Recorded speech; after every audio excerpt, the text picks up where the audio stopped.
Assalamualaikum warahmatullahi wabarakatuh. Selamat datang di mata kuliah Sistem Informasi Geografis. Pada sesi kali ini, saya akan menjelaskan tentang pembuatan peta di Create Maps.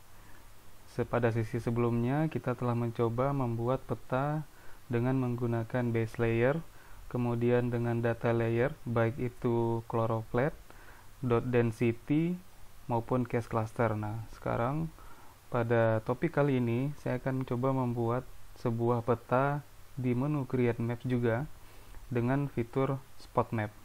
Kita mulai ya.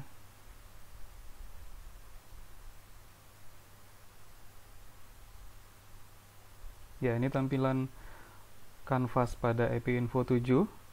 Nah, ini yang pada fitur blank ya, jadi kosong. Nah, pada sesi kali ini kita akan membuat peta dengan menggunakan fitur Spot Map ya.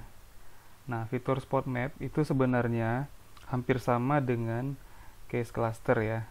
Jadi sebenarnya hampir sama, namun fungsinya berbeda ya.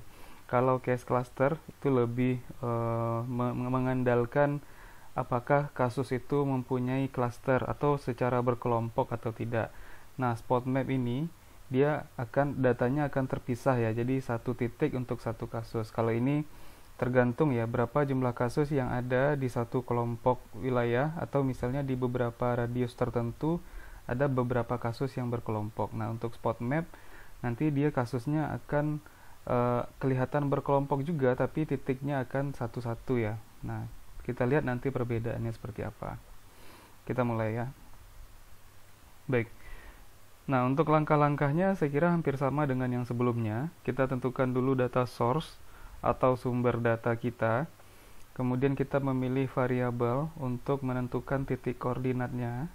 Kemudian display ya, seperti apa tampilan yang akan kita munculkan. Nah, untuk yang pertama kita set dulu, kita atur dulu ya sumber data yang akan kita gunakan. Saya akan coba contohkan berdasarkan data EPInfo 7 Project yang sudah tersimpan secara default di aplikasi ini. Nah, kita browsing data source-nya. Nah, biar gampang ya, kita pakai data yang KLB Escherichia coli. Nah, ada E. coli PRJ ya, project. Kita buka. Nah, EPInfo forms yang tersedia ada food history ya. Nah, berikutnya kita pilih, di sini ada kotak dialog untuk memilih titik lintang dan garis lintang dan garis bujur ya, latitude field dan longitude. Tinggal kita atur. Nah, di sini ada description. Nah, kita bisa membuat legend description, kemudian warna ya. Kita bisa mengatur warna dan juga style ya, atau gaya bentuk dari spot map ya, spot atau titik yang kita gunakan. Nah, di sini seperti biasa ada lingkaran, persegi ya, salib, kemudian wajik dan segitiga. Nah, ini bisa kita atur ya. Nah, ini perbedaannya dengan case cluster. Kalau di case cluster dia sudah pasti dalam bentuk circle atau lingkaran. Nah, bedanya dengan spot map bisa kita membuat dengan bentuk shape yang lain ya. Oke. Misalnya kita ingin isi keterangannya, nah, deskripsi pada legend atau legendanya. Kemudian warnanya juga bisa kita atur. Nah, saya ingin buat dulu dengan lingkaran ya. Kemudian kita oke-kan.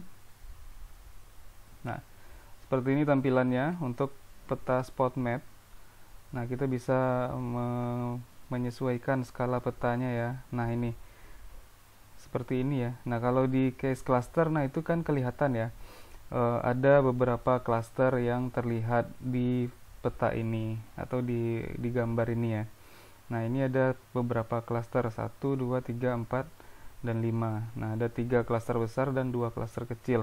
Nah, kalau di peta add case cluster, nah itu bisa muncul jumlah ya.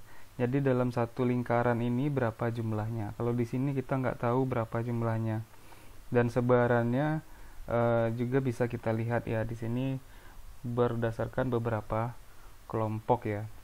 Nah, ini kalau terkait dengan KLB atau outbreak, nah ini sebenarnya peta ini sangat bermanfaat bagi kita untuk menjelaskan distribusi atau penyebaran kasusnya di suatu wilayah. Kita juga bisa menambahkan base layer berupa shapefile, map server, atau KML atau KMZ file. Kebetulan untuk dataset outbreak E. coli ini dia nggak ada berupa shapefile-nya ya. Jadi kita nggak tahu batas-batas wilayah yang digunakan pada data ini. Nah, saya kira untuk spot map seperti itu tampilannya.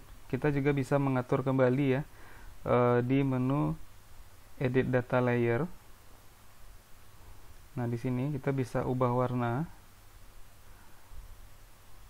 dan mengubah tampilannya ya, bentuk titiknya itu seperti apa. Misalnya saya ingin ganti dengan segitiga. Nah, jadi seperti ini bentuknya, tampilannya. Ya, jadi ini bisa bermanfaat sebenarnya bagi kita, tidak hanya kejadian atau kasus ya, tapi kita juga bisa misalnya membuat peta sebaran fasilitas pelayanan kesehatan misalnya, apakah itu puskesmas, rumah sakit misalnya, atau posyandu misalnya di berbagai wilayah. Nah, ini juga bisa bermanfaat kita gunakan peta spot map ini. Nah, kemudian di sini juga ada tersedia pengaturan ya. Kalau kita misalnya ingin mengatur kembali shape-nya, nah kita bisa ubah dengan kotak misalnya seperti apa. Nah, seperti ini.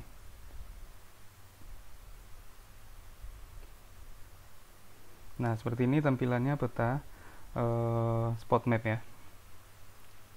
Oke, berikutnya saya akan coba dengan data lain ya. Kita coba data lain spot map seperti apa yang akan terbentuk ya.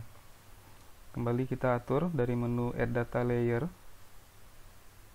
kita pilih spot map, kemudian kita atur set data source-nya. Nah, saya ingin coba data dari folder Jon Snow ini ya. Nah, bagi mahasiswa epidemiologi, nah itu Jon Snow sudah tidak asing lagi ya, karena surveinya pada waktu itu di London, dia menemukan sebaran kasus kolera ya. Nah, ada kaitan secara epidemiologis terhadap outbreak kolera yang menyebabkan kematian banyak orang. Nah, nanti sebarannya akan kita lihat seperti apa. Nah, di sini juga ada latitude dan longitude-nya. Kemudian warnanya.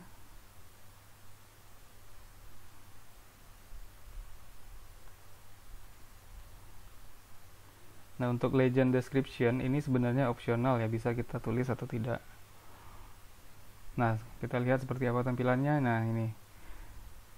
Kalau kita perbesar akan kelihatan ya seperti apa tampilannya. Nah, di sini kan sebenarnya kita bisa tahu ya. Skenarionya adalah pada waktu itu Jon Snow menemukan ada kaitan secara epidemiologis antara sebaran kasus kolera yang mengalami kematian misalnya. Nah, ini kenapa seperti ini? Nah, pada waktu wilayah itu ini adalah aliran pipa air ya dari rumah ke rumah. Nah, jadi diketahui sumber penularan outbreak kolera pada waktu itu adalah sumber air minum ya, yang digunakan oleh penduduk di wilayah tersebut. Nah, di sini kan kelihatan ya. Sebenarnya nanti akan lebih bagus lagi kalau misalnya kita punya peta dasarnya. Nah, dan akan kelihatan ya yang mana yang kelompok rumah penduduk dan mana yang jalan dan mana yang aliran air ya atau pipa. Nah, seperti ini akan kelihatan jelas ya persebaran kasus kolera. Nah, ini mengikuti garis ya. Nah seperti ini. Nah, seperti ini tampilannya ketika kita ingin memunculkan sebaran kasus dengan peta spot map dan memanfaatkan fitur titik koordinat ya dari kasus-kasus yang atau kejadian yang sudah ada di suatu wilayah tertentu. Nah, saya ingin coba juga misalnya dari data contoh yang sebelumnya saya siapkan, kita akan lihat juga apakah sama atau tidak ya tampilannya dengan yang sebelumnya.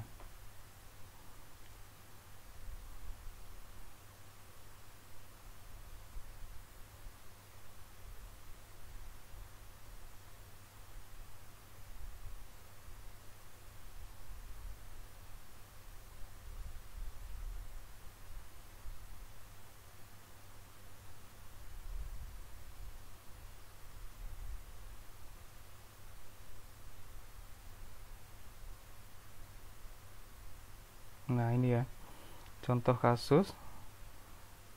Saya akan coba buka dari file Excel ini.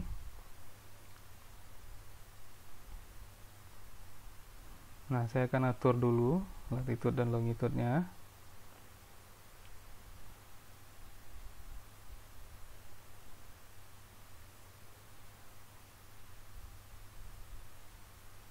Nah, seperti ini tampilannya.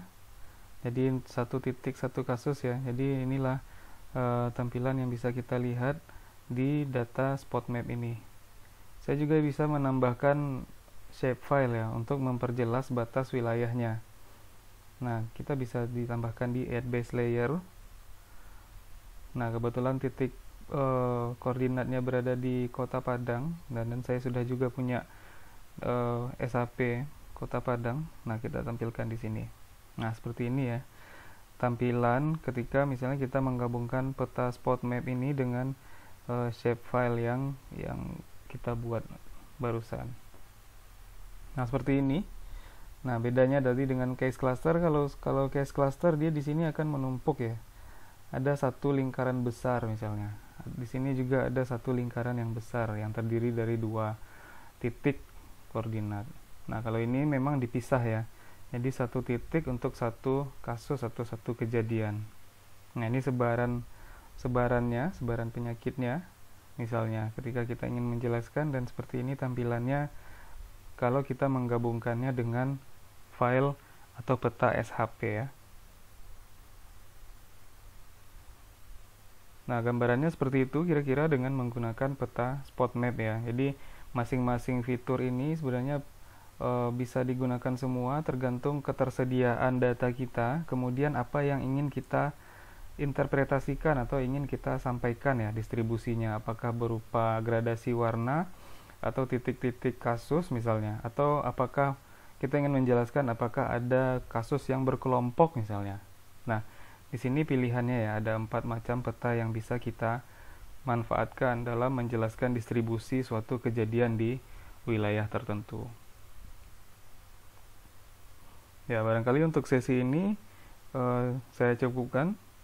Terima kasih atas segala perhatian. Billahi taufiq wal hidayah. Assalamualaikum warahmatullahi wabarakatuh.